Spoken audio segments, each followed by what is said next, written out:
우리에게 새 생명을 주시려고 그토록 어두운 이 땅을 밝히시려 내려오셨나이까. 하나님 아버지, 은혜를 주셔서 감사드립니다. 이 성탄의 계절에 우리 예수님 오심을 기억하며 또 사모하며 이제 다시 오실 예수님을 고대하며 기다리는 주님의 자녀들이 주님 앞에 나아갑니다. 하나님 바라보며 믿음으로 나아가며 주님이 원하시는 그 길을 걸어가려고 오늘도 부단히 애를 쓰는 주님의 자녀들의 마음에 성령 충만 허락해 주시옵시고 풍성한 주시는 은혜에 대한 감사함으로 하나님 바라보며 자유한 그 심정으로 노래하며 찬송하며 기뻐하도록 인도하여 주옵소서. 예수님 이름으로 기도드립니다. 아멘. 찬송가 210장 찬송하겠습니다. 찬송가 210장 찬송 올려드립니다. 내 제사함 받고서 예수를 안디 나의 모든 것 다 변했네. 지금 나의 가는 길 천국 길이요 주의 피로 내 죄를 씻었네. 나의 모든 것 변하고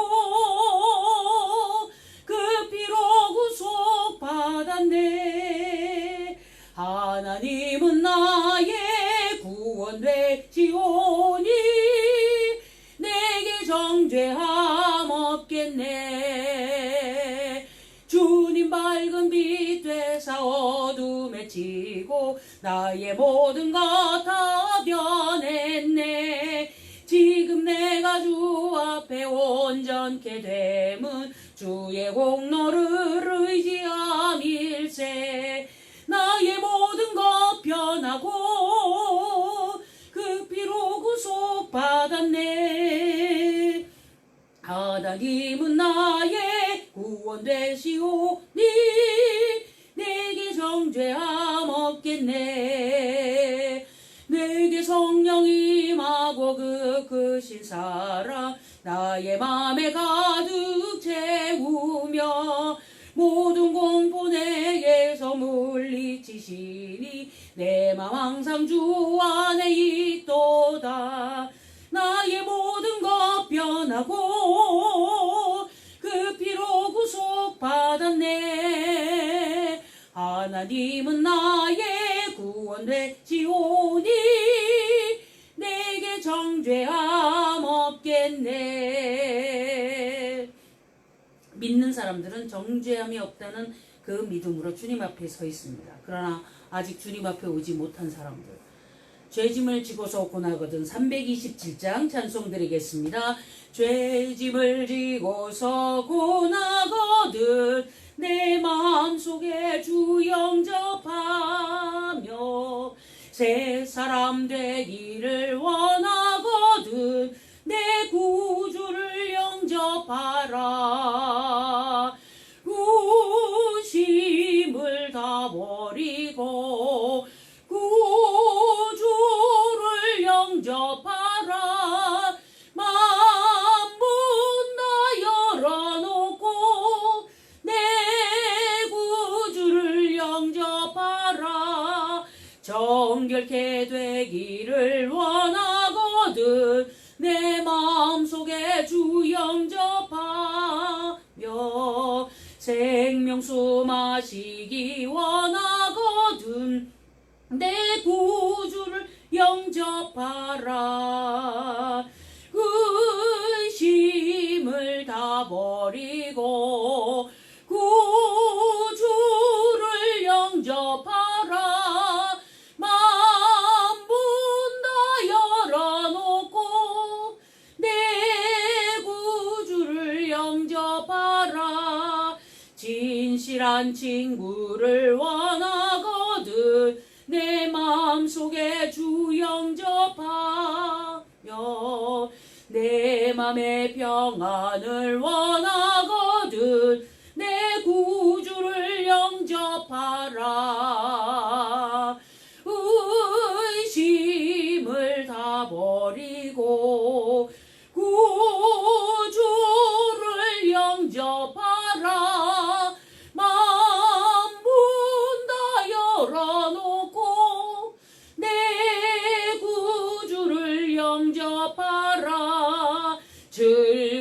하나님 찬송을 하려거든 내 마음속에 주 영접하며 평안한 복지에 가려거든 내 구주를 영접하라.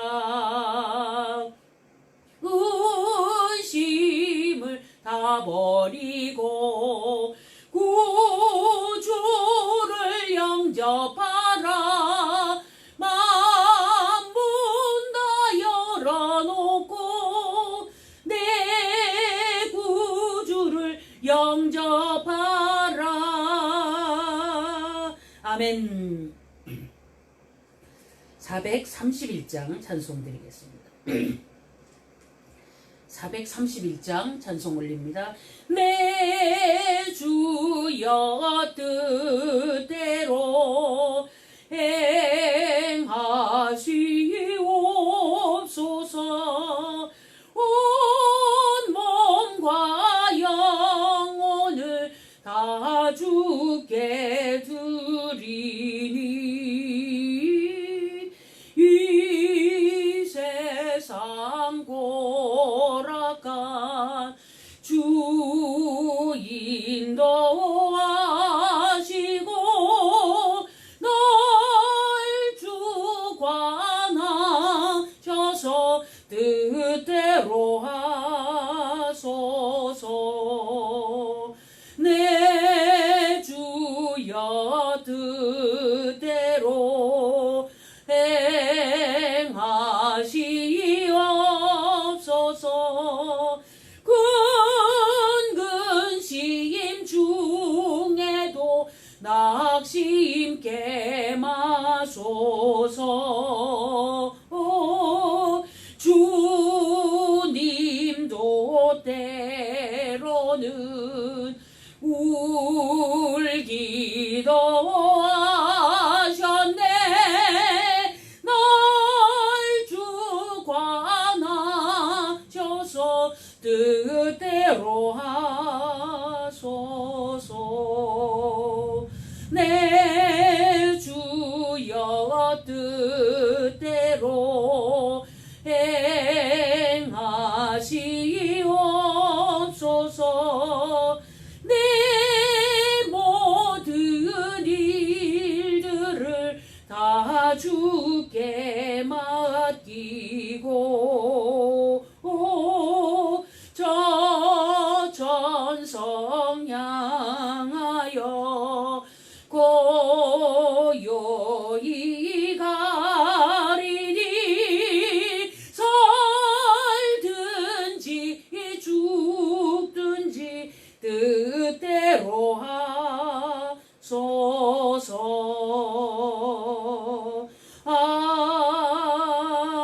아멘. 바울 사도의 고민이 자신이 하나님의 종으로서 어떻게 온전한가 하는 거였던 것 같습니다. 362장 찬송 드리면서 주의 일꾼으로서의 우리 심정을 어떻게 해야 하는지, 우리 받으신 사명과 어떻게 헌신해야 되는지 이 마음에 대하여 하나님 앞에 고백하겠습니다. 362장입니다. 하나님이 말씀하시기를 내 마음을 나에게 바치어라. 너 어디 있든지 날 섬기며 기쁘게 날 항상 의지하라.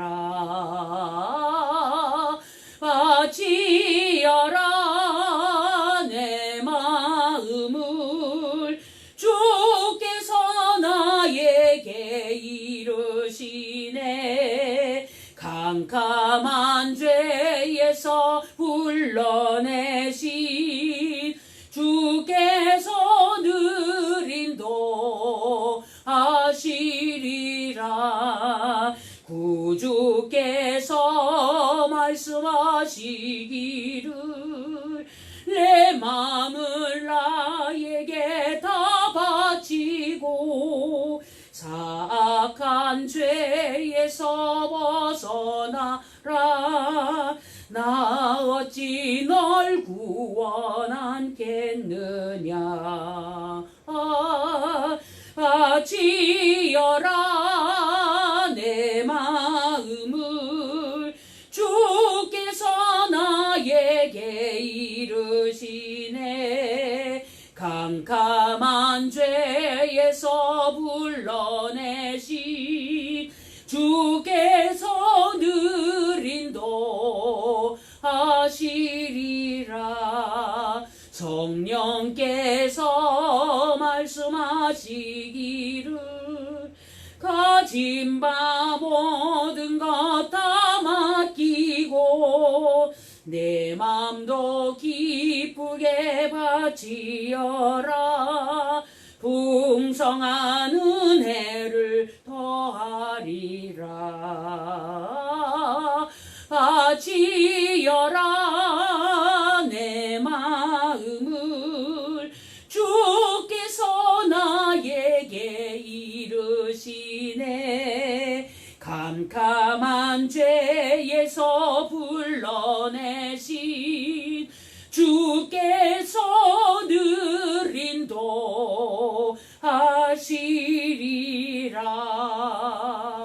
아멘.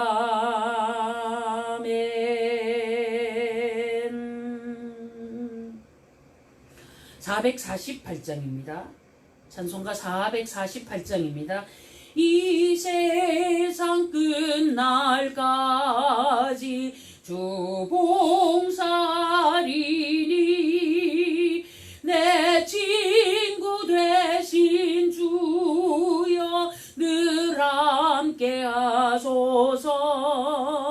주 나와 함께 하면 전쟁도 겁없고 주 나를 인도하면 늘 안심하리라. 나 주를 따를 때에 주 약속하신 것 그 영광 중에 모두 이루어 주소서. 주님의 뒤를 따라 섬기며 살리니 그 크신 은혜 속에 날 인도하소서. 이 세상 온 가시여 내 마음을 흔들고 저 악한 원수들이 안팎에 있으나 주 나를 돌아보사 내 방패 되시고 내 옆에 계신 것을 늘 알게 하소서. 저 영광 빛난 곳을 주 허락했으니 그 허락하신 곳을 늘 사모합니다. 그까지 쉬지 않고 주 따라가리니 주 넓은 사랑 안에 늘 인도하소서. 아멘.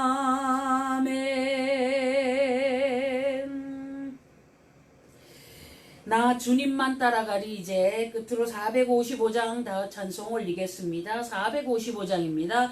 주 안에 있는 나에게 단 근심이 있으랴. 십자가 밑에 나가 내 짐을 풀었네.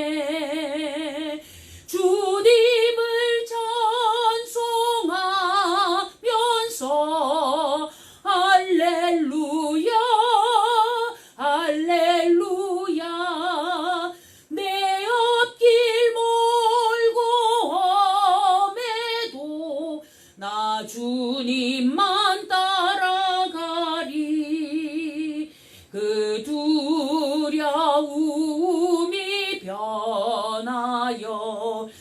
내 기도 되었고 전날의 한숨 변하여 내 노래 되었네. 주님을 찬송하면서 할렐루야 할렐루야. 내 앞길 멀고 험해도 나 주님만 따라가리. 내 주는 자비하셔서 늘 함께 계시고 내 궁핍 밤을 아시고 늘 채워주시네. 주님을 찬송하면서 할렐루야 할렐루야. 내 앞길 멀고 험해도 나 주님만 따라가리.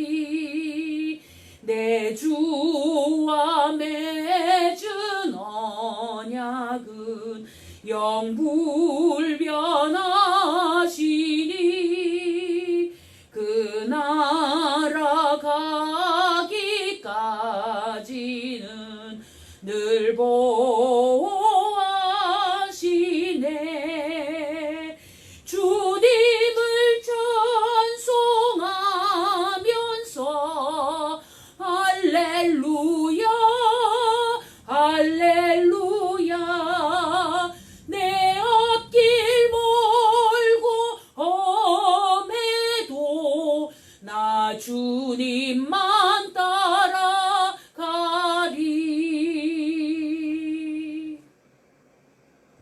주여, 주는 대대에 우리의 거처가 되셨나이다. 산이 생기기 전 땅과 세계도 주께서 조성하시기 전 곧 영원부터 영원까지 주는 하나님이시니이다. 주께서 사람을 티끌로 돌아가게 하시고 말씀하시기를 너희 인생들은 돌아가라 하셨사오니 주의 목전에는 천년이 지나간 어제 같으며 밤의 한 경점 같을 뿐임이니이다. 주께서 저희를 홍수처럼 쓸어 가시나이다. 저희는 잠깐 자는 것 같으며 아침에 돋는 풀 같으리이다. 푸른 아침에 꽃이 피어 자라다가 저녁에는 뱀바 되어 마르나이다. 우리는 주의 노에 소멸되며 주의 분내심에 놀라나이다. 주께서 우리의 죄악을 주의 앞에 놓으시며 우리의 은밀한 죄를 주의 얼굴빛 가운데 두셨사오니 우리의 모든 날이 주의 분노 중에 지나가며 우리의 평생이 일시간에 다하였나이다. 우리의 연수가 70이요 강건하면 80이라도 그 연수의 자랑은 수고와 슬픔뿐이요 신속히 가니 우리가 날아가나이다. 누가 주의 노의 능력을 알려 누가 주를 두려워하여야 할 때로 주의 진노를 알리까. 우리에게 우리날 계수함을 가르치사 지혜의 마음을 얻게 하소서. 여호와여 돌아오소서. 언제까지니까 주의 종들을 긍휼히 여기소서. 아침에 주의 인자로 우리를 만족해 하사 우리 평생에 즐겁고 기쁘게 하소서. 우리를 곤곡해 하신 날수대로와 우리의 화를 당한 연수대로 기쁘게 하소서. 주의 행사를 주의 종들에게 나타내시며 주의 영광을 저희 자손에게 나타내소서. 주 우리 하나님의 은총을 우리에게 임하게 하사 우리 손의 행사를 우리에게 견고케 하소서. 우리 손의 행사를 견고케 하소서. 아멘. 하나님 아버지, 주님이 우리의 창조주 되시며 인생의 생사를 주관하시는 전능자이요 주권자임을 고백합니다.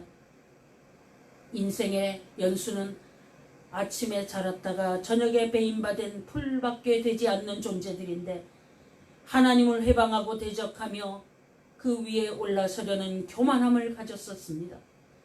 이런 우리들을 버려두지 아니하시고 예수님을 이 땅에 보내신 그 은혜를 감사하며 이 성탄의 계절을 지나갑니다.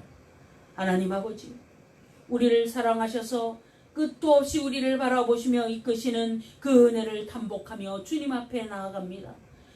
너희가 돌아오려거든 내게로 돌아오라 말씀하셨사온데 온 백성들이 하나님께로 잠시 돌아오는 척하다 세상으로 떠내려가나이다. 수많은 재앙과 어려운 일들이 들려온다 할지라도 이것의 근원이 무엇인지에 대한 깨달음이 없이 오늘도 하나님 아버지 앞에서 우상 숭배를 하며 나라를 구해달라고 저렇게 기도한다는데 주님, 우리 기도는 어디로 이끌어 가야 되겠나이까?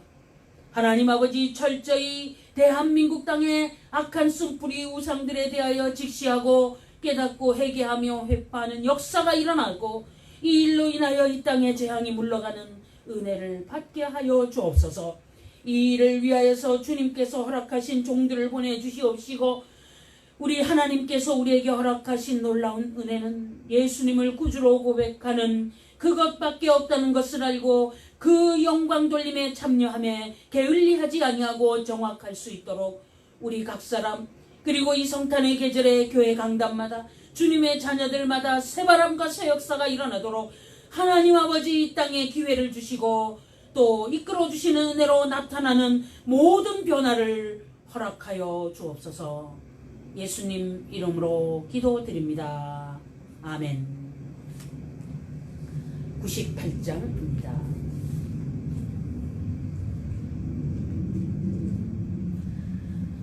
찬송가 98장 찬송 올립시다. 주 예수 내가 알기 전 날 먼저 사랑했네.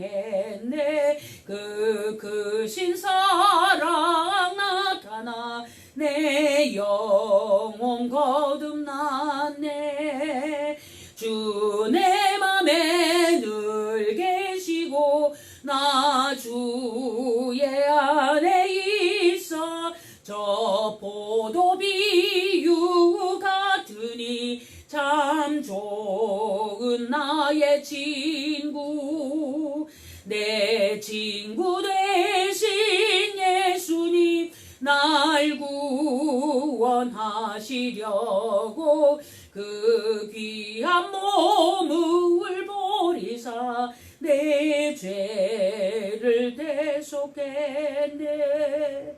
나 주님을 늘 믿으며 그 손을 의지하고 내 몸과 마음을 바쳐서 끝까지 충성하리. 내 진실하신 친구여 그 은혜 내려주사 날 항상 보호하시고 내 방패 되옵소서. 그 풍성한 참 사랑을 네 능히 끊을 소냐. 날 구속하신 예수는 참 좋은 나의 친구. 먼저 우리가 삶과 죽음을 초월하는 초연한 그런 신앙인이 되게 해주옵소서. 죽음의 두려움, 죄값이라 다 두렵습니다. 예수님도 십자가 앞에서 이 잔을 내게서 옮기소서 할 수만 있으면 그러나 아버지의 뜻대로 하옵소서 그런 표현하였던 거 기억할 겁니다. 죽음은 죄값이라 상당히 끔찍한 겁니다. 그렇지만 우리는 예수님과 함께 십자가에 못 박힌 사람이 되므로 구원의 은혜를 받고 부활에 참여할 사람들이 되었기에 죽음 문제에 대해서 이겨나가는 이 일이 이룸받는 그런 백성들이죠. 그래서 우리가 주님 앞에서 이 삶과 죽음에 대하여 어떤 형편에 처하든지 하나님의 뜻대로 인도하옵소서. 내 주여 뜻대로 행하시옵소서. 거기에 우리 기도 제목을 첫 번째로 올려드립니다. 두 번째로는 화목해 하시는 은혜에 감사합니다.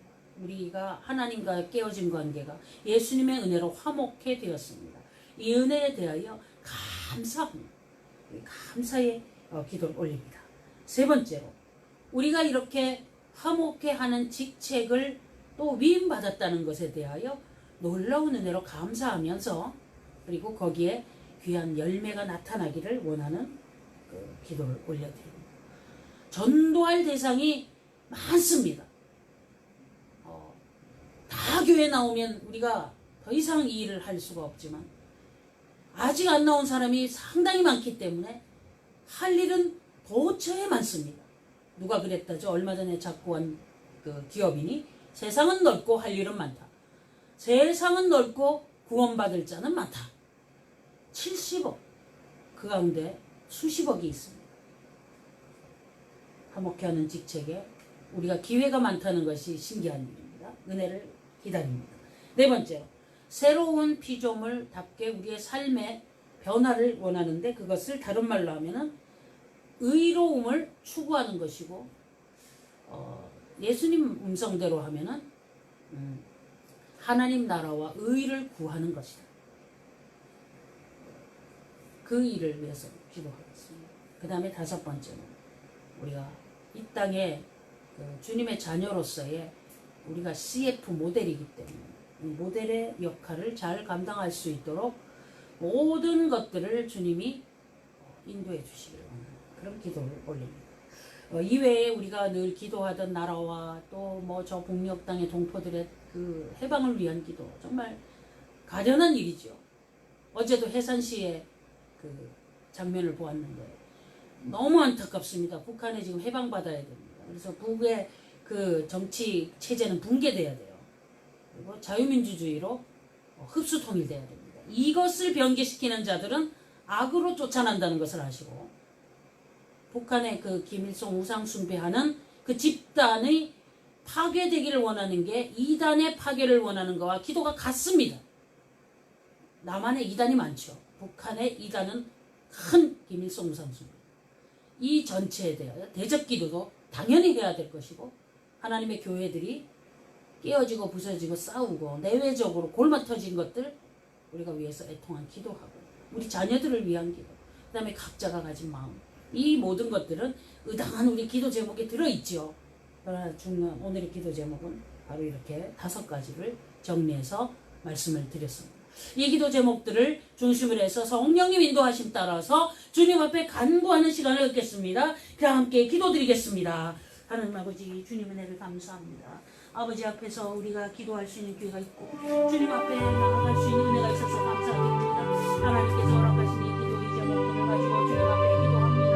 하나님 아버지 우리는 성과 정말 문제에 주여나고 주님 앞에 서서 신실한 신앙인으로서 모든 문제를 감당할 수 있는 내 백성들이 되길 원합니다. 주님 은혜를 주시옵시고 역사하심 따라서 노래를 기도하겠습니다. 아버지 도우시고 인도해 주시옵소서.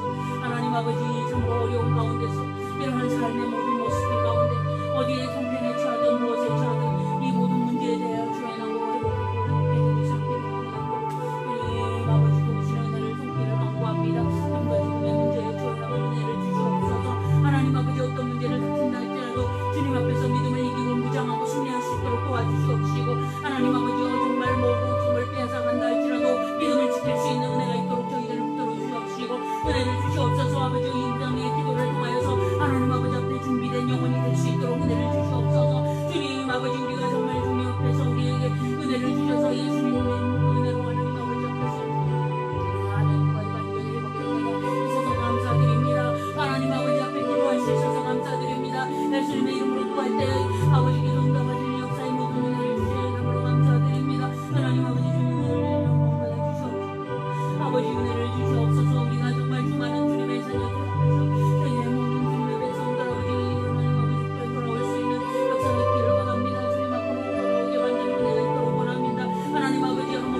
하나님 아버지 우상 숭배에 빠른 역사가 일어나기를 원합니다. 사람을 숭배하는 추악한 일들이 하나님의 교회 깜빡해 모든 것들이 다 깨우쳐지는 역사가 있도록 도와주시옵시고 주님을 아는 복으로 채워주시는 대로 세워주시옵시고 인도해 주시고 역사해 주시는 대로 주의 일을 감당할 수 있도록 주님 도와주시고 함께하여 주시옵소서.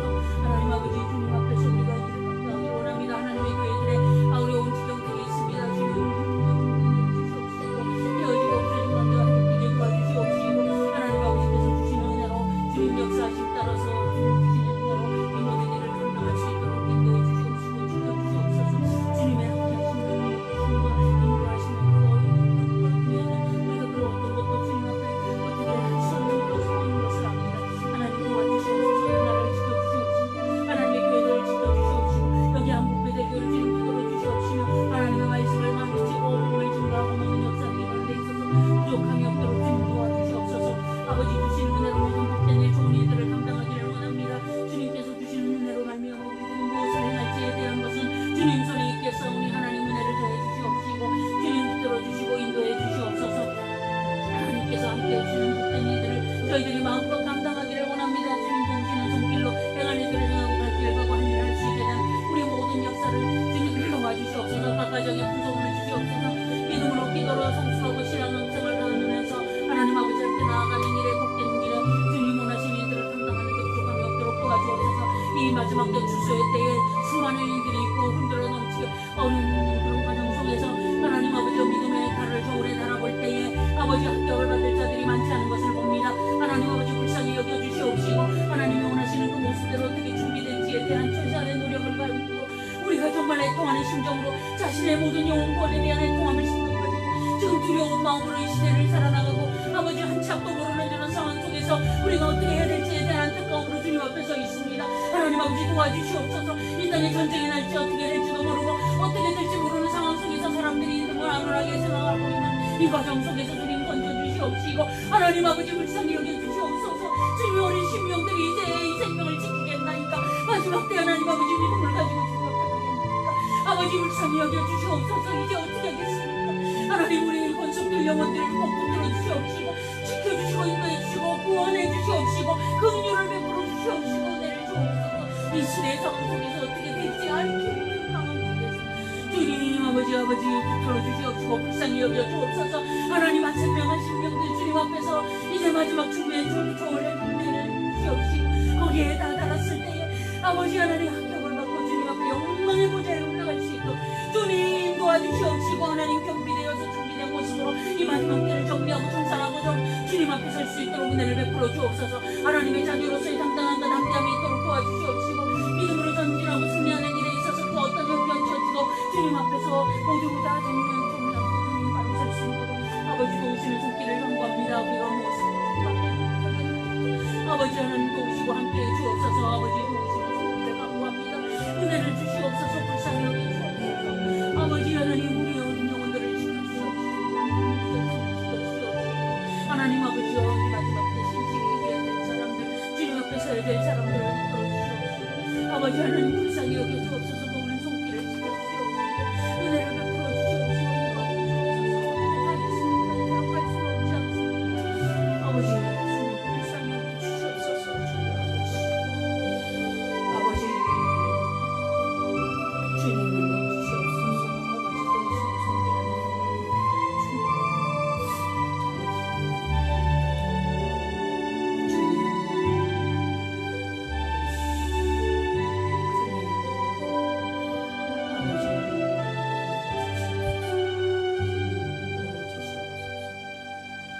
하나님 아버지 선과 일이 태풍에 떨어지는 것처럼 마지막 때에 믿음의 시험을 당하여 흔들려 떨어지는 자들이 도처에 있는 것을 봅니다.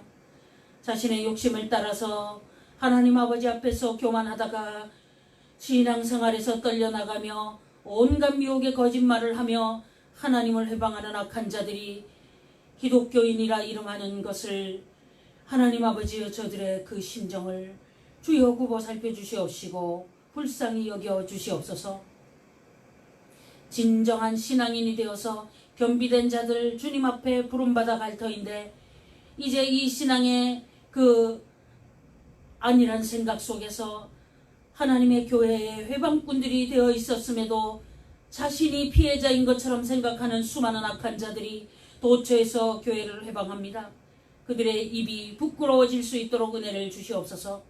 하나님 아버지, 삶과 죽음의 문제에 대한 것을 봉착할 때에 하나님 아버지 앞에서 세상의 그 어떤 것도 아무런 조건이 될 수 없다는 것을 깨닫고 주님 앞에서 내 영혼 구원의 중심을 잡는다면 세상의 어느 누구를 지탄하며 비판하며 원망하며 교회에 안 나가겠다고 할 수 없다는 것을 깨달을 수 있도록 은혜를 주시옵소서.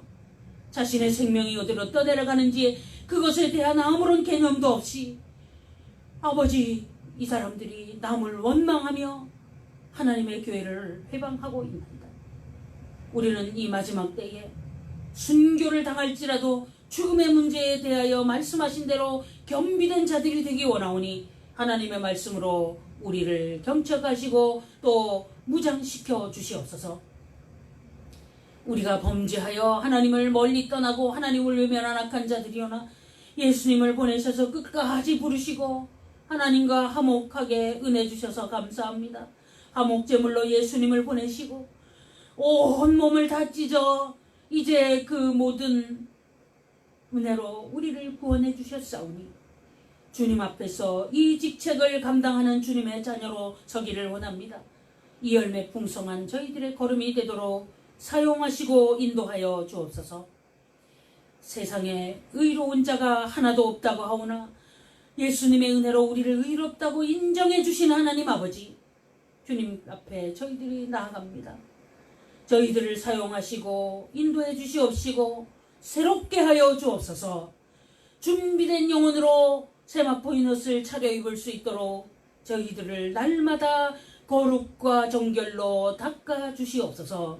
예수님의 표혈의 피로 우리들이 깨끗이 씻고 성도에 오르는 실로 겸비된 사람으로 이제 슬기로운 다섯 처녀의 준비된 모습이 그리스도인들 안에 일어나길 원합니다. 우리 자신이 그러길 원합니다. 한국 베델교회가 그러기를 원합니다. 주님 앞에서 어린 심령부터 노년까지 이 일에 정확하게 준비되어서 어느 때에 도적과 같이 예수님이 오신다 하여도 믿음으로 승리하고 그 앞에서 분명히 하늘나라의 열린 보좌를 바라보며 영광스러운 자리에 참여하도록 은혜를 베풀어 주시옵소서. 하나님, 마지막 때의 사명을 감당하는 저희들이 되기 원합니다.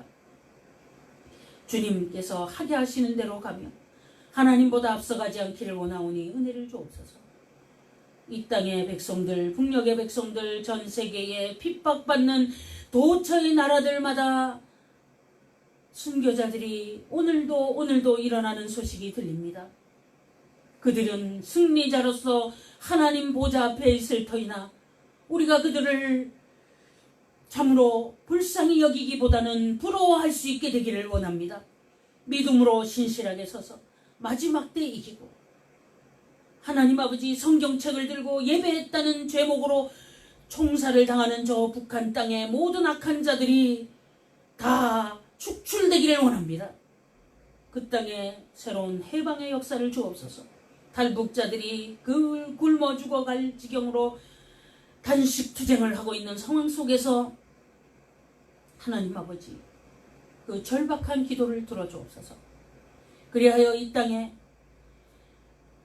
압제당하는 자들, 잘못된 김일성 우상숭배에 빠진 자들, 추악한 자들, 우상숭배의 더러운 일들을 온 도처에 퍼뜨리고 심지어는 교회도 목사도 우상이 된 이런 지경 속에서 하나님이 원하시는 우상숭배를 깨끗이 정리청산하는 길에 모두들 힘차게 전진하도록 우리 교회들을 깨워주시옵시고 주님의 자녀들을 이끌어 주시옵소서. 아버지, 불쌍히 여겨주시기를 원합니다. 저희들이 결심하고 나가고 우리 각 사람이 자신을 높이고 자신의 주변에 누군가를 높이는 이 무서운 죄에서 다들 회복되어 돌아오고 엎드려 용서를 구하며 주님 앞에 서기를 원합니다. 아버지 하나님, 이 일을 위하여서 성령님 보내신 은혜로 우리가 죄를 깨닫고 회개하고 심판의 두려움을 가지고 주님 앞에 엎드리기를 원합니다. 우리의 자손들, 어린 심령들, 일가 친척들, 이웃들, 가족들, 이 가운데 한 사람도 빠짐없이 하나님을 아는 복을 받기를 원합니다. 아직도 교만하게 목을 빼고 자신의 이름을 내세우고 자기의 욕심을 부리며 하나님의 교회를 회방하는 자리에 있는 우리 가족들을 불쌍히 여겨주시옵시고, 하나님 때리시면 때리시고 이끄시면 이끄시고 주님의 방법대로 어떻게 하든지 그 자리에서 떨쳐나와 회개하고 하나님의 자녀로 준비하다가 이 마지막 때 도적과 같이 임할 종말을 온전히 맞이하도록 은혜 주옵소서. 한반도에 언제 전쟁이 날지도 모르고 전 세계에 어떤 재앙이 언제 닥칠지도 모르는데 설마 하며 안온하게 흥청망청하는 이 세상의 인간들의 모습이 홍수 때의 죄악이 관영한 모습과 흡사한 현실 속에서 하나님은 아직도 참으시고 아직도 기다리고 계신 줄 믿나이다. 주님, 돌아올 자들 어서 돌아오게 은혜를 주시옵시고 아버지 하나님께서 허락하신 그 백성들 구원하여 주옵소서. 예수님 이름으로 기도드립니다. 아멘.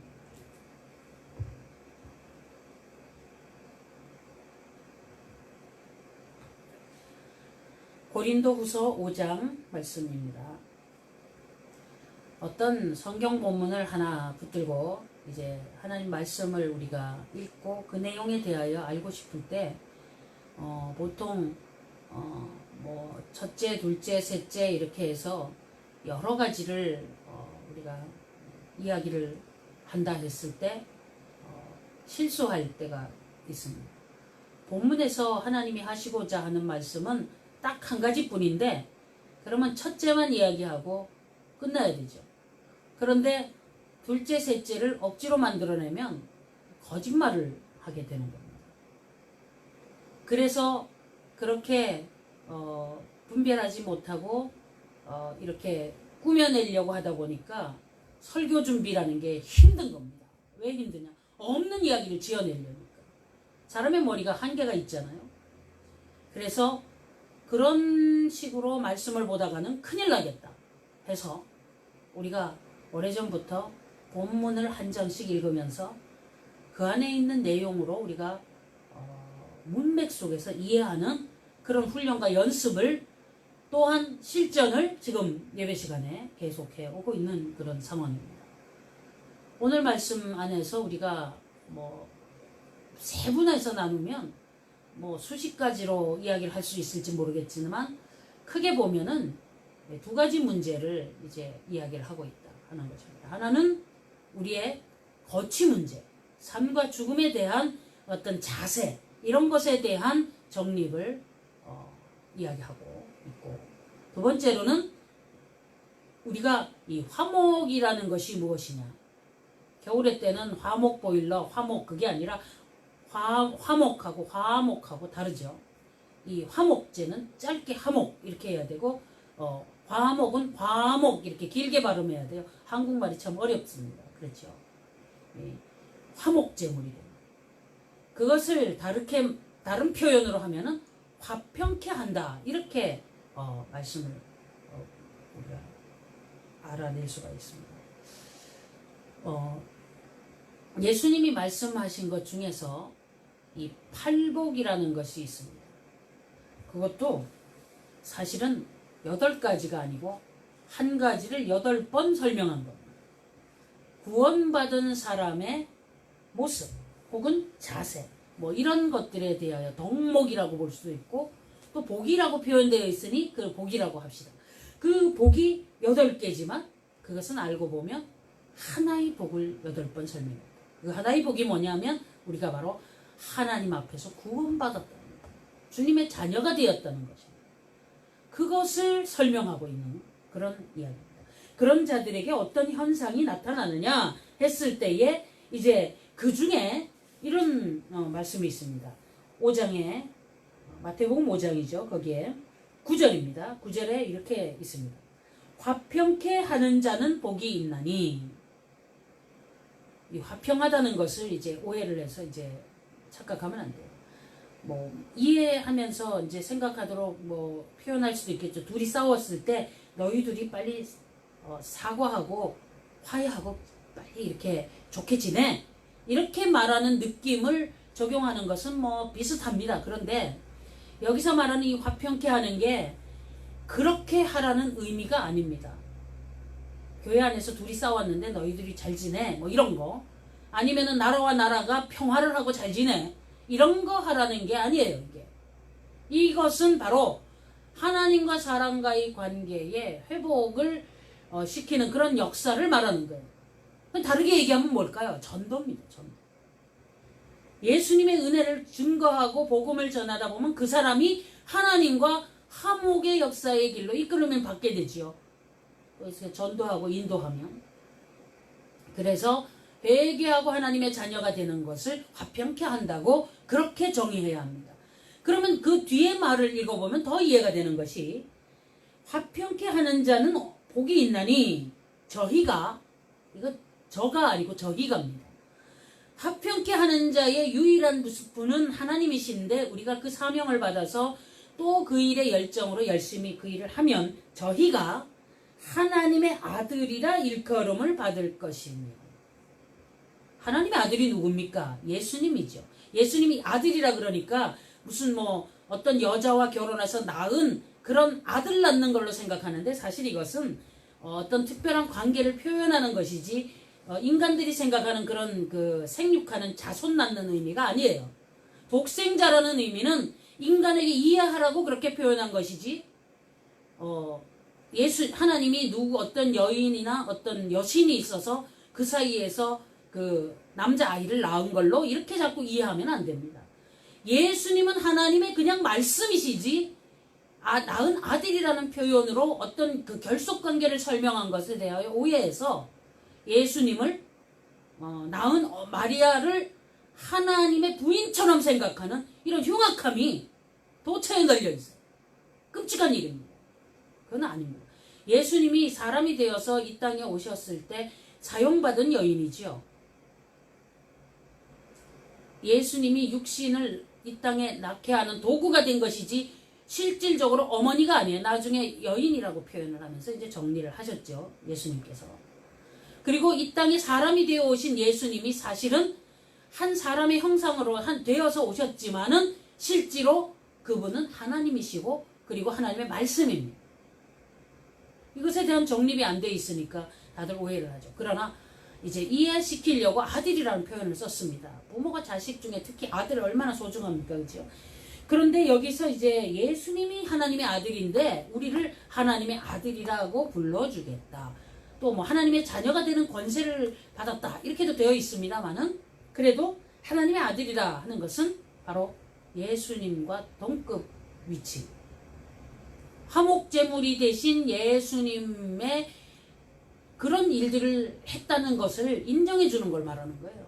주님의 자녀가 전도하고 선교하고 복음 전파를 하고 하나님을 알지 못하는 자를 주님께로 인도하고 그가 하나님과 화목되어서 하나님의 자녀가 되고 주의 백성으로서 구원받고 하는 그 일을 증진하는 사람, 화평케 하는 사람, 그런 사람이 하나님의 아들이라 일컬음을 받는다. 그 말씀. 이걸 모르고 이 말씀을 가지고 남북 문제, 화해, 화평. 그러면 겉으로 보기에 어지간히 화평케 한 것 같은 우리나라의 아무개 대통령이 화평케 하는 자니까 하나님의 아들이라 일컬음을 받겠다. 이렇게 적용할 수 있겠어요? 안 되잖아요. 근데 지금 뭐 사실 그것이 평화롭지 않다는 것이 근거가 다 드러났잖아요, 이제. 나쁜 짓 하는 자에게 막 퍼줘가지고 그들이 회개하리라고 착각하면 안 돼요. 저 북녘의 악한 자들에게 돈 주고 쌀 주고 뭐 귤도 보내고 다 했지만 폭탄을 더 만들고 있잖아요, 지금. 그리고 오히려 남한을 완전히 집어삼킬 기획에 아무것도 변한 게 없고 군대 훈련은 더 강화하고 있는데 무슨 화평이 되었다는 거예요. 그런 건 다 거짓말입니다. 속으면 안 되는 거죠. 우리가 지금 이 땅에 분별해야 됩니다. 어떤 것이 무엇인지. 그래서 이제 이 평화, 화해, 화목 이런 것들에 대하여 성경이 말하는 핵심적인 내용을 세상에 둘 싸우는 거 화해시키는 걸로 착각하시면 안 돼요. 그거는 그냥 인위적인 이야기가 되고 뭐 도덕적인 이야기도 되고 그건 의당한 이야기입니다. 둘이 싸웠으면 화해해야지. 하기 싫으면 끝까지 있다가 그렇게 미워하는 채로 있다가 더 심각한 죄를 짓든지 뭐 지옥불에 빠지든지 알아서 갈 길이고, 그렇죠? 정말 거기에서 주님 앞에서 자신이 부끄러워질 때가 오긴 올 겁니다. 그러나 그런 문제는 두 사람이 뭐 이렇게 문제 해결하는 거하고는 차원이 다르죠. 그렇게 계속 이어가는 사람들이 그리스도인이라고 보기엔 좀 어렵습니다. 왜 그러냐? 하나님의 말씀은 끊임없이 우리에게 주시는 핵심적 메시지가 바로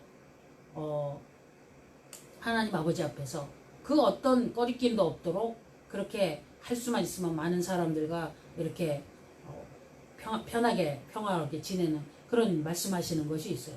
그 말씀은 거기에 적용이 되는 거죠.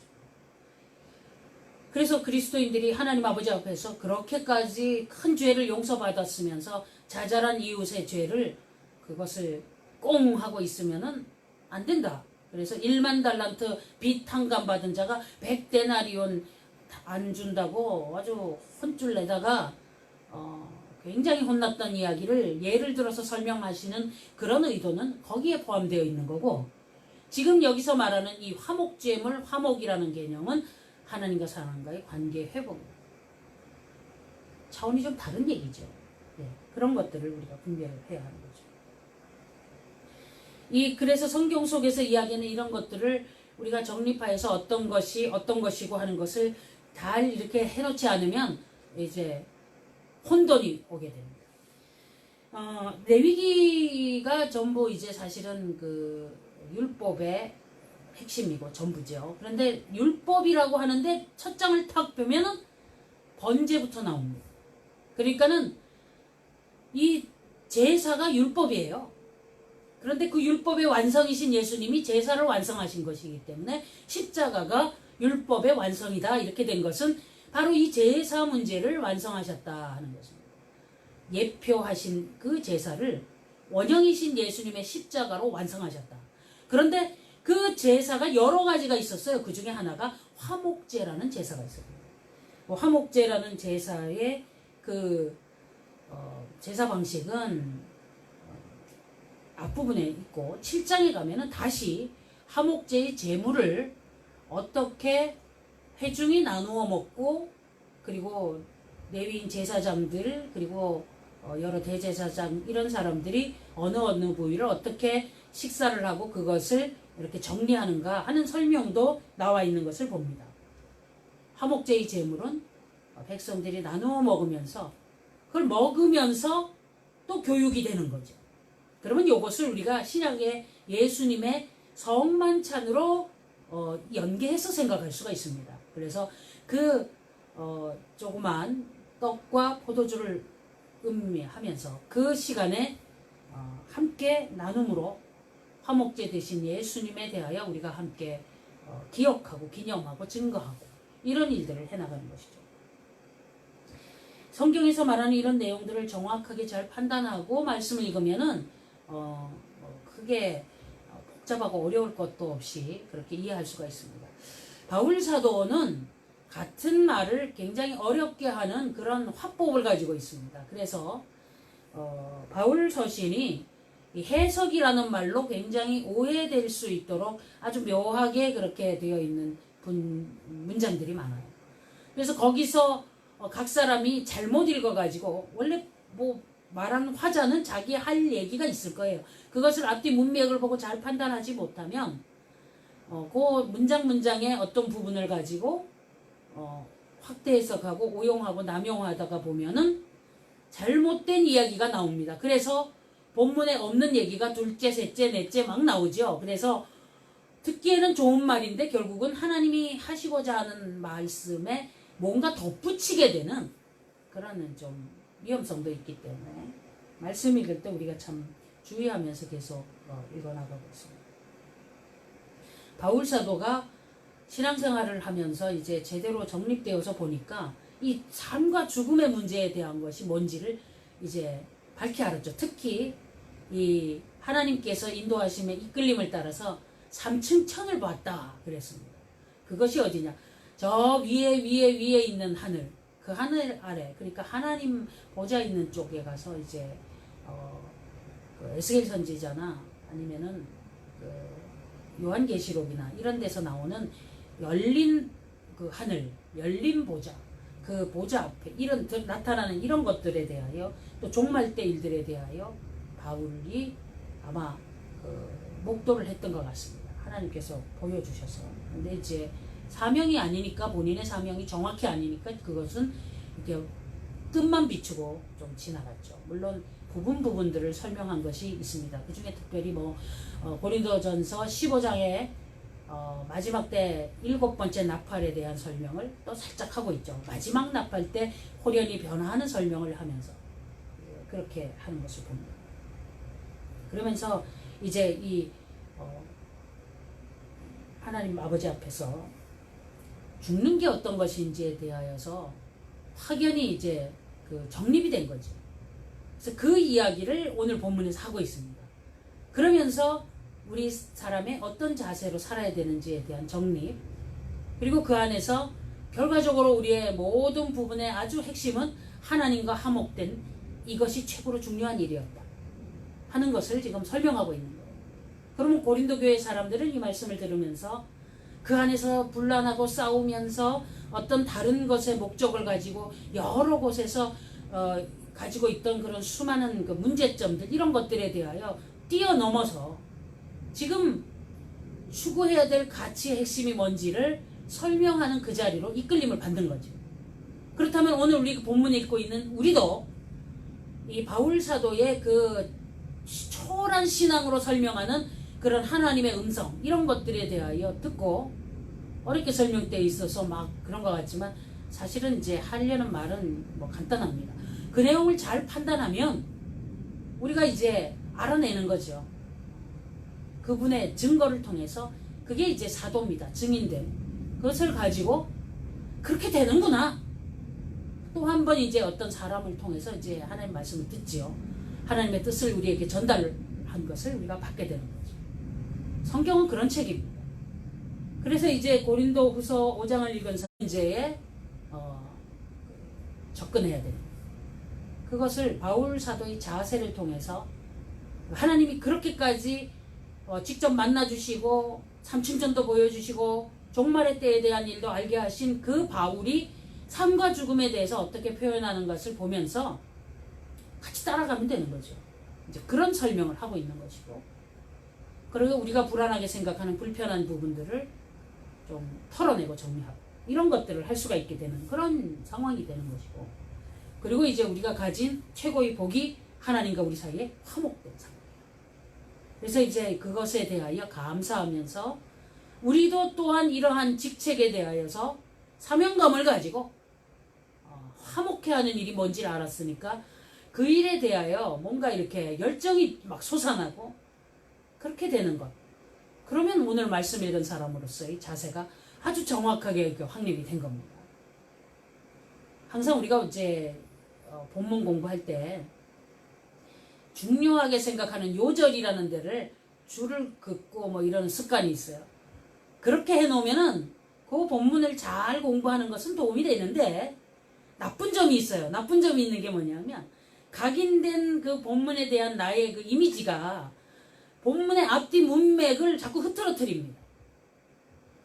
오늘 본문에 또 그런 요절이라는 게 하나 나오는데, 한글 어렵다고 했죠. 요절은 또 한 30이나 20 이렇게 돼서 일찍 죽는 것도 요절이라고 그래요. 근데 성경 구절 중에 중요한 절구, 요절, 그런 요절도 있고 일찍 죽는 요절도 있어요. 참 한글이 어렵습니다. 외국 사람이 아마 우리나라 말 배우려면 힘들 거예요. 이제 한자를 많이 알아야 정확한 그 내용도 알 수가 있고 그렇죠. 그래서 5장 17절에 우리가 아주 잘 아는 유명한 구절이 있습니다. 17절을 먼저 볼까요? 원래 이렇게 먼저 볼까요? 하면은 이제 오늘 본문이 있는데 굉장히 많이 지장을 받기는 합니다. 그럼 나중에 한번 따로 또 읽어보죠. 먼저 보지 말고. 1절부터 본문을 우리가 읽어나가면서 고린도 후서 5장의 어떤 그 의미를 또 주시는 말씀을 우리가 좀 정립하게 되길 바랍니다. 만일 땅에 있는 우리의 장막집이 무너지면, 이 말을 이렇게 하지 말고 만일 우리가 죽으면 이랬으면 너무 쉽지요. 근데 이렇게 땅에 있는 우리의 장막집이 무너지면 이렇게 했기 때문에 이게 머리가 막 지진이 나고 불편해지고, 땅에 있는 우리 장막집이 뭘까? 지금 우리가 살고 있는 저 집, 하우스, 홈, 뭘 얘기할까? 주택? 이 장막집이 무너지면 이 장막이라는 것으로 이제 그 이해시키려고 텐트를 끄집어낸 거예요. 바울이 텐트를 만들어서 파는 사람이기 때문에 예를 들자면 너 그 텐트 알지? 그것이 만약에 무너지면 이렇게 설명하는 거예요. 아시겠죠? 무슨 얘기인지. 하나님께서 지으신 집 곧 손으로 지은 것이 아니요 하늘에 있는 영원한 집이 우리에게 있는 줄 아나니. 이게 복음의 핵심 중에 한 라인이죠. 뭘까요? 세상에서 우리가 죽으면 하나님 나라 가는 그런 설명이고, 또 우리가 거처라고 생각하는 지구상의 우리의 집들이 그 다 허무한 것이고 나중에 다 깨어서 없어집니다. 지구가 다 없어지고 새하늘과 새 땅을 주실 때에 영원한 하나님 나라에 하나님의 장막과 사람의 장막이 함께 거하는 그 터전이 주어지는 것인데, 그것을 우리가 안 하니 공부를 했겠죠. 그 전에 바울 사도가 이 설명을 해 주었기 때문에 이것을 끄집어내서 설명을 하면 그 사람들은 무슨 말인지를 알 겁니다. 그런데 이 5장 1절이 시작되기 전에 그 4장의 16절부터 16, 17, 18절에 이어지는 내용 속에서 겉사람은 후패하나 속은 날로 새롭도다. 인간은 점점 나이 들어 늙어서 죽는다. 후패하고 간다. 그러나 하나님 믿는 믿음의 백성들은 새롭게 깨끗하게 되어지는 그런 의미를 설명을 하면서, 만일 우리가 죽으면 하나님 나라에 집이 있다. 과연 우리가 여기 있어 탄식하며 하늘로부터 오는 우리 처소로 덧입기를 간절히 사모하노니, 여기서 탄식한다는 게 아이고 큰일 났다 이게 아니라 막 어떤 간절함으로 그렇게 하면서 주여 막 이러면서 하나님 나라에 들어가기를 사모한다. 이렇게 입으면 벗은 자들로 발견되지 않게 하느려 합니다. 이 한 말씀 속에서 여러 가지를 함축적으로 이야기를 하고 있습니다. 하나님 나라에 들어갈 때 예복을 차려 입어서 들어갑니다. 그 예복은 우리가 오늘 기도하면서 주님 앞에 간구했지만 세마포 히노스인데, 그것은 예수님의 보혈과 성도의 올인행실로 빨아서 입는 옷입니다. 그런 예복을 준비하지 않은 사람은 벗은 자들로 발견되는 거죠. 가끔가다 꿈꿀 때 막 이렇게 옷안 입고 벌거벗어서 창피하고 그런 꿈을 혹시 꾸시나요? 하나님 아버지 앞에서 우리가 그런 상황이 혹시 있을 때 정말 끔찍한 상황을 맞이하겠는데, 우리가 벗은 자로 발견되지 않고 주님 아버지 앞에서 정말 이렇게 준비된 주님의 자녀의 모습, 그것을 우리가 추구하고 나가고 있습니다. 이 장막에 있는 우리가 짐진 것 같이 탄식하는 것은 벗고자 함이 아니요 오직 덧입고자 함이니 죽을 것이 생명에게 삼킨 바 되게 하려 함이라. 죽을 것이 생명에게 삼킨 바 되게 하려. 너무 어렵죠 말이. 정말 우리가 정말 죄로 인해 하나님과의 관계 그 단절로 우리는 죽은 자들이에요. 새롭게 살려주시는 은혜, 새 생명의 은혜, 이런 것들을 받는 것에 초점을 맞추고 거기에 모든 그 관심으로 온전히 그 앞에 서 있잖아요. 곧 이것이 우리에게 이루게 하시고 보증으로 성령을 우리에게 주신 이는 하나님이시니라. 이런 것들을 이루고 성령님을 보내신 하나님, 그 하나님을 기억하라. 하나님께서 보내신 성령님이 하시는 핵심적인 이야기는 죄에 대하여, 의에 대하여, 심판에 대하여 그 모든 일을 정립하고 깨닫고 회개하고 바른 길을 살아가려고 준비하고 그런 것들입니다. 그것을 성령님 보내셔서 하나님이 이끌어 가셔서 준비시키고 천국의 백성의 그 자세로 겸비시키고, 그래서 예복 차려입게 하고 이런 일들을 이끌어 가시는 그런 얘기를 설명하고 있는 거죠.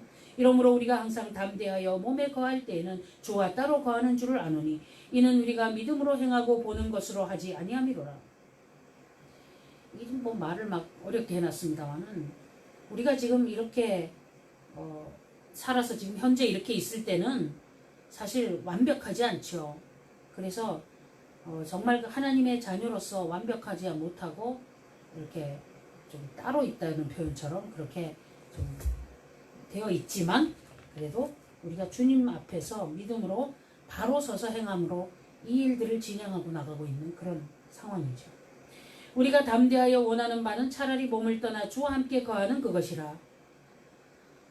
바울이 사실 지금은 알기 때문에 이 세상의 삶이 별로 이렇게 아쉽지도 않은 거예요. 그냥 여기에 꼭 살아야 되겠다 막 이런 게 아니라 너무나 내용을 잘 알기 때문에 우리가 분명히 아는 것이 있는데 그것은 빨리 죽는 것이다. 몸을 떠나 주와 함께 거하는 것이라. 이 말을 다르게 얘기하면 빨리 죽어서 하나님 나라 가겠다 그런 얘기입니다.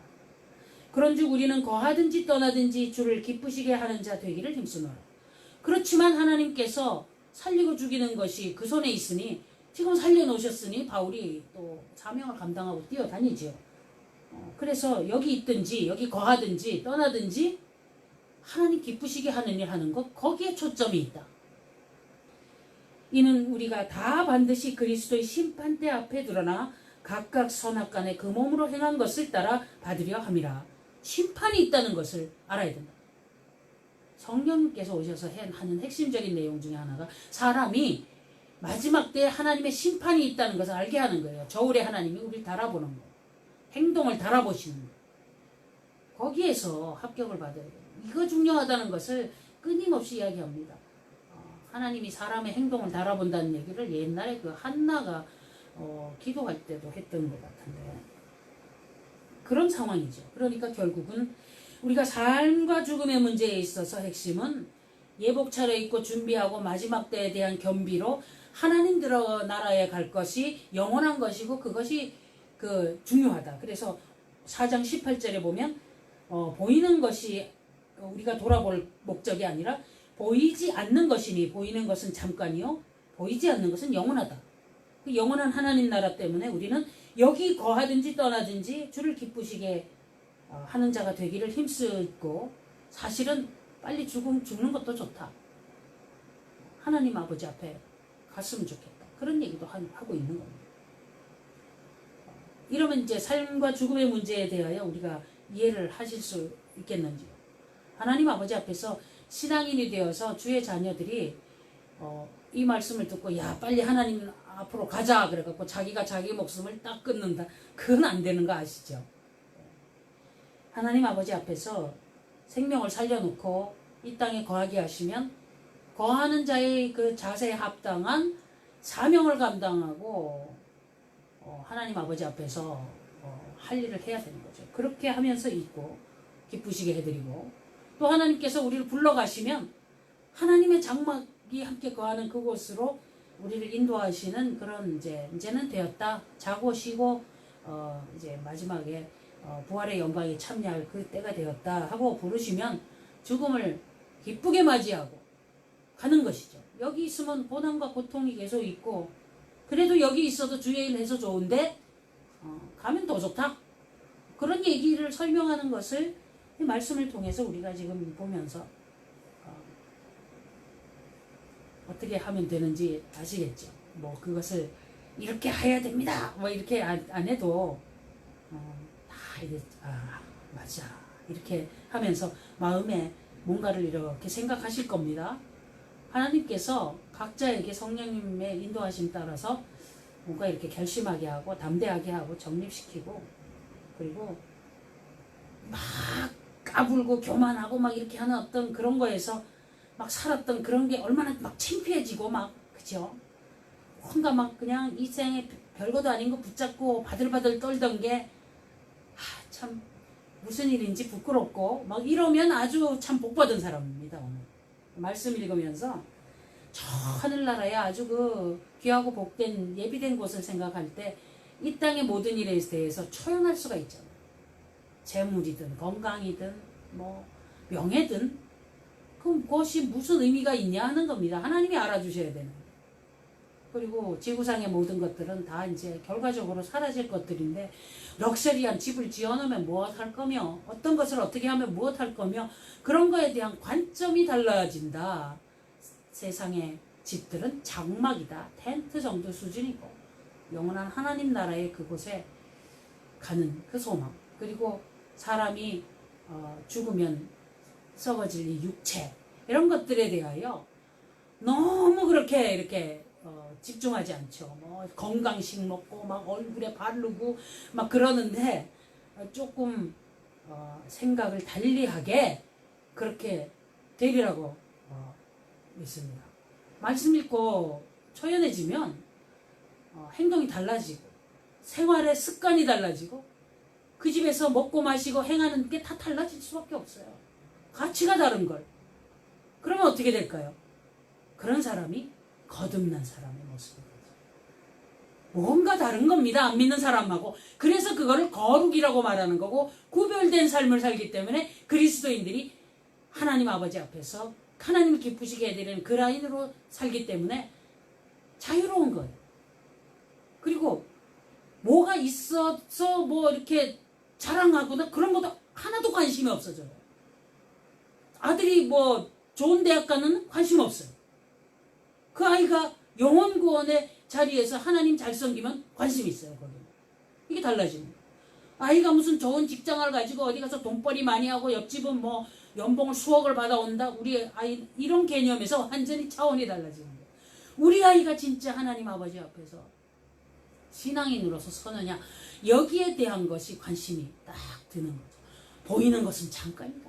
보지 아니하는 거예요. 영원한 하나님 나라. 그런 소망을 가지고 다른 삶을 살게 되고 다른 상황을 맞이하게 되기를 바랍니다. 그렇게 될 때 아마 그리스도인들이 이렇게 다 초연해지고 이렇게 되면 이 사회가 얼마나 아름답고 교회들은 얼마나 참 사랑스럽고 그렇게 되겠냐 하는 거죠. 하나도 안 돼 있으니까 싸우고 뭐 훔쳐가고 뭐 죽이고 그러니 죄의 열매가 드러나죠. 결국 들여다보면 그 안에 우상숭배가 우글우글 하는 거예요. 그런데 내가 심판 받지 않으면 어디가 심판받겠어요. 빨리 회개해야 됩니다. 그래서 세마포 흰옷을 차려 입어야 돼요. 벌거벗지 않게. 우리 개인도 우리 교회도 우리 그리스도인들 그리고 하나님의 교회의 어떤 조직들 뭐 총회 노회 뭐 많죠. 기독교 기관들 뭐 기독교 방송국들 뭐 이런 데가 좀 제발 세마포 흰옷을 좀 차려입는 그런 것에 좀 뭔가 관심과 상황이 달라지자.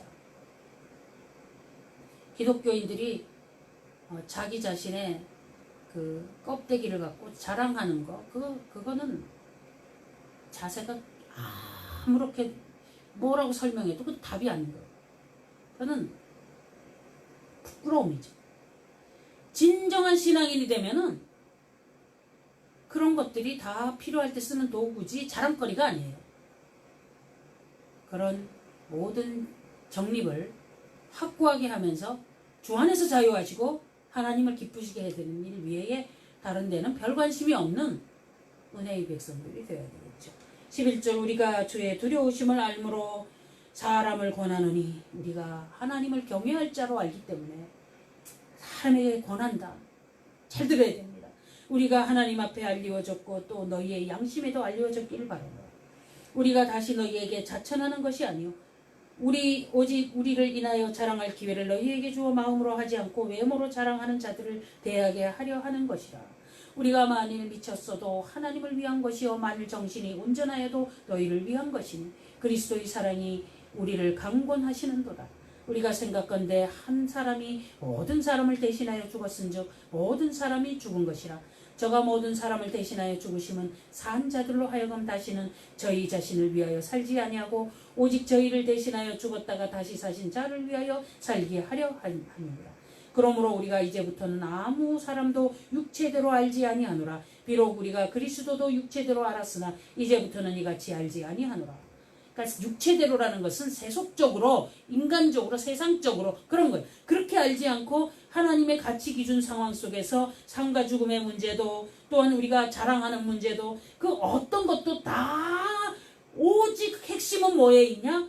예수 그리스도를 알고 구원받고 하나님 나라의 길을 가고 하나님을 기쁘시게 해드리고 여기에 다 초점이 있다. 그리고 17절 그런즉 누구든지 그리스도 안에 있으면 새로운 피조물이라. 이전 것은 지나갔으니 보라 새 것이 되었다. 새롭게 되고 새 것이 되고 또 하나님의 자녀로서 겸비된 그 거듭난 사람은 어떻게 된다고요?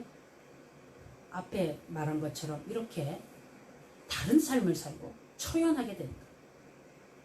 고린도 교인들아 너희들 상업하고 하느라고 돈 계산하느라고 막 하고 자랑하고 다니고 자기들 집 자랑하고 자식 자랑하고 뭐 그때 당시에 뭐 그랬겠죠.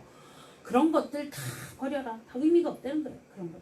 세속적인 그런 가치 기준 이런 게 아니라 핵심은 뭐냐? 오직 예수 그리스도를 아는 것.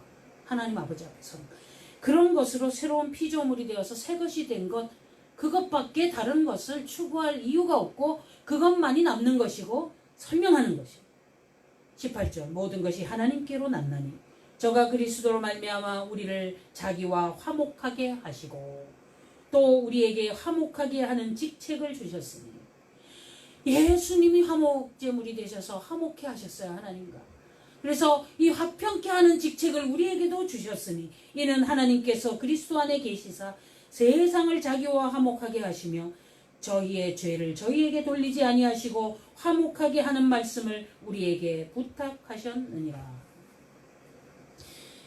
화목하게 하는 말씀인 예수님의 복음을 여기저기 증거하는 것을 우리에게 부탁했다. 명령한 게 아니라 부탁했다.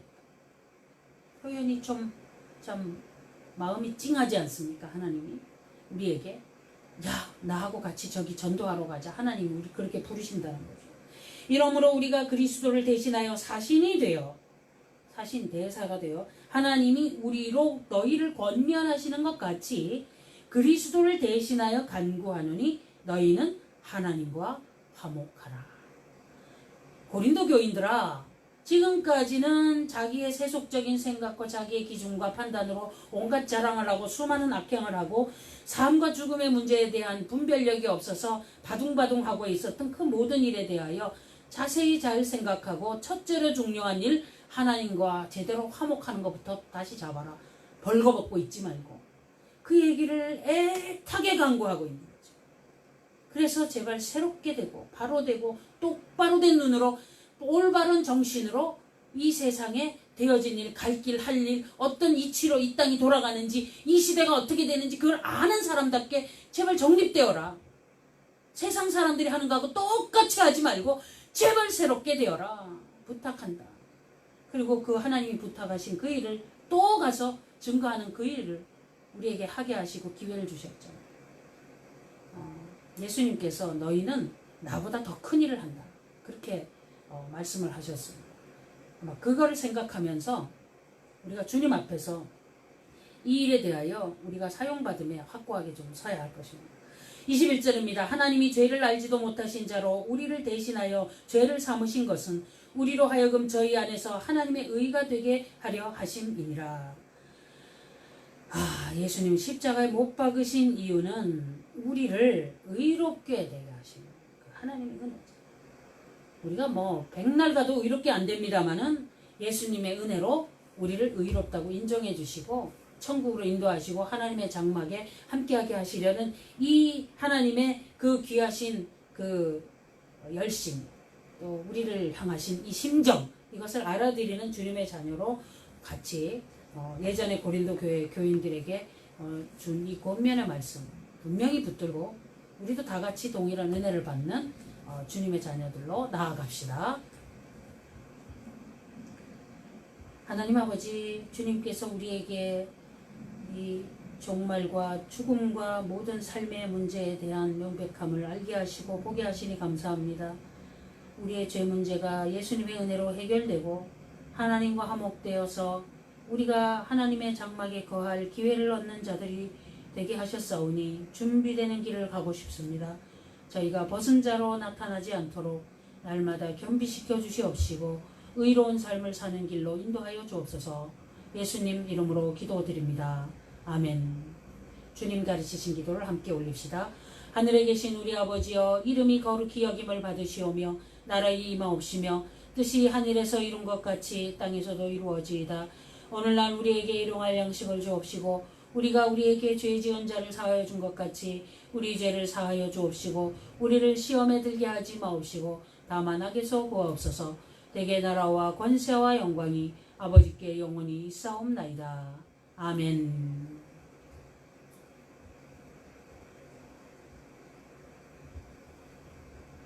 네, 예배를 마치겠습니다.